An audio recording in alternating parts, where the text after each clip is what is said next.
But here's what George Bush himself said almost 3 months later when asked about September 11th. Was sitting outside the classroom waiting to go in, and I saw an airplane hit the tower of a TV. You know, the TV was obviously on, and I used to fly myself, and I said, well, there's one terrible pilot. And it said it must have been a horrible accident. But I was whisked off there. I didn't have much time to think about it. Now, wait a minute. George Bush was told about the second plane while he was inside the classroom. So you just heard him describe seeing the first plane crash on television that day. But that's impossible. No one saw the first plane crash on TV on September the 11th because the videotape of it didn't surface until the next day. At 9:55 a.m., President George W. Bush took off in Air Force One with no escort or protection from fighter jets and circled around for the next hour. Why was the president's plane airborne and unescorted for an entire hour while hijacked planes were roaming the skies? The inexperienced hijacker pilots who took only a simulated flying course reportedly flew the third hijacked plane, Flight 77, into a Top Gun 270-degree turn, bypassed the offices of the Joint Chiefs of Staff, and crashed into an insignificant part of the Pentagon that was under renovation. Emergency response Air Force fighter jets were finally airborne when a fourth hijacked plane, Flight 93, crashed into a field in Pennsylvania at 10:06 a.m. The media reported that passengers overpowered the hijackers, but nearby residents saw U.S. fighter jets overhead and gave eyewitness reports of debris falling from the sky. That debris was found 8 miles away, indicating that the plane had been shot down. Within hours of the 911 hijackings, a massive Blame the Muslims campaign was launched by CNN and the media and continues to this day. In less than 48 hours, the names and mugshots of 19 accused Muslims were flashed across TV screens. If government investigators knew nothing, how did they identify 19 Muslim men as the hijackers so fast from fake passports and with no DNA evidence? How could Muhammad Atta's passport survive the fireball explosion that supposedly cremated him, fly out of his pocket, fly out of the incinerated plane, flutter to the ground into 2 feet of debris, and end up in readable condition in the hands of investigators, all within 48 hours? Why did 19 Muslim men even need passports on domestic flights? How were passports found but not the plane's voice recorders? Why did the hijackers need passports they would never use again after their suicide flights? And why were the 19 accused Muslims not under surveillance on 911 if they were so easy to identify? The suitcase of accused ringleader Muhammad Atta was never loaded onto the hijacked plane and conveniently fell right into the hands of investigators. It was jam-packed with incriminating evidence, including a Quran, a how to fly a commercial airplane video, and a fuel consumption indicator. Why would a hijacker about to die on a suicide mission pack a suitcase? It seems Muhammad Atta was a very forgetful ringleader who carried around a lot of Quran holy books. He reportedly forgot one Quran in a Florida strip club, another in a rental car, and still another one in his lost suitcase at the airport. More incriminating evidence of flight manuals written in Arabic were found within hours of the attacks in parked rental cars at the airports. Why didn't the terrorists take a taxi to the airport? Can they be that smart and that stupid at the same time? The conspicuous trail of planted evidence continued 3 weeks after the 911 attacks, when anthrax letters killed 5 people and were clearly worded to throw the blame on Muslims. Death to America, death to Israel, Allah is great. It has since been proven that the anthrax came from a U.S. Army lab and was never mailed by Muslims. Were the 19 Muslims accused of the hijacking set up as patsies and framed? If so, who set them up? Right after the attacks, CNN deceptively and repeatedly showed an airport security video of Muhammad Atta. CNN neglected to tell viewers that the video showed Muhammad Atta boarding a plane at Portland, Maine, not the hijacked plane.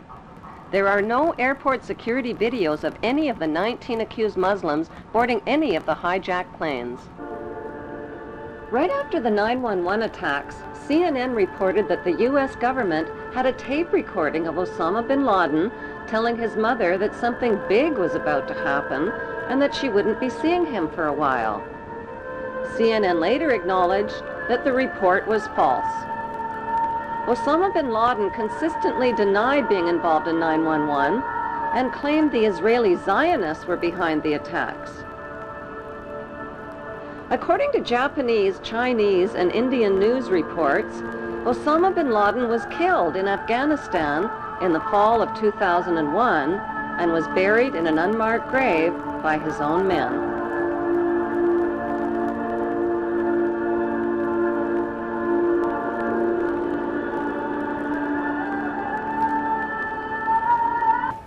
Following the money trail, Osama bin Laden.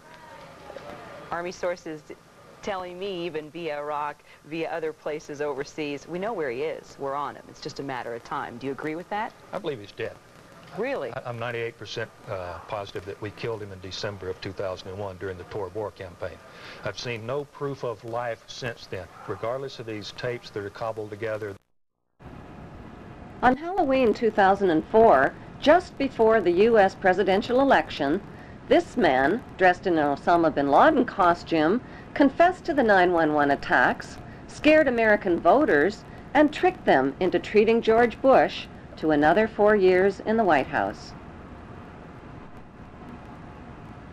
Zionist extremists believe that Hebrew Jews are God's chosen race of people with a God-given right to the land of Israel.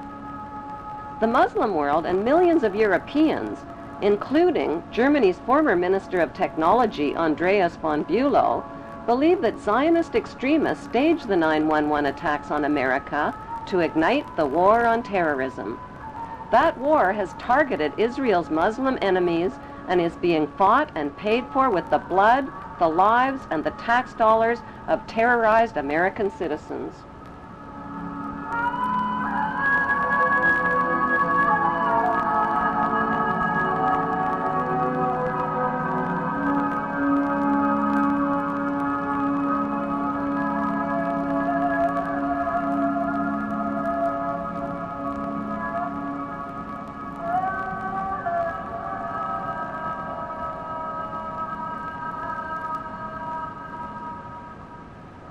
Half the world believes that 9/11 was a conspiracy carried out by Islamic Muslim extremists with financing from Muslim charities. The other half believes it was a conspiracy carried out by Jewish Zionists with financing from Jewish charities. Is there any evidence to support that belief? Since 9/11, FBI Director Mueller, BBC News, and ABC have confirmed that 7 of the 19 Muslims whose mugshots were flashed around the world did not die in the 9/11 crashes. They are alive and well and are victims of identity theft. An 8th accused Muslim died 1 year before the 9/11 hijackings even occurred. Who stole their identities, and why isn't the FBI looking for them? If the hijackers really were Muslims, why would they steal the identities of fellow Muslims and implicate them?